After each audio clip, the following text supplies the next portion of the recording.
Well, the government's new measures on easing lockdown restrictions in the UK came into effect today. From being told to stay home, people are now being told to stay alert. Mary Columbell has more. A return to the daily commute for millions across the UK. Britons began going back to work on Wednesday in line with government recommendations.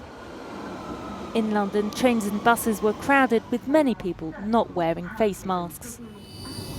The government's plan for easing lockdown has been criticised as vague and confusing.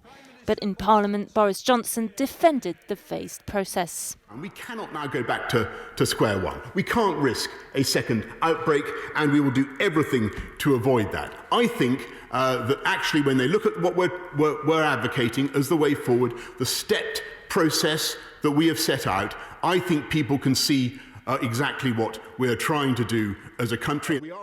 The opposition is heaping pressure on the government over its entire response to the crisis.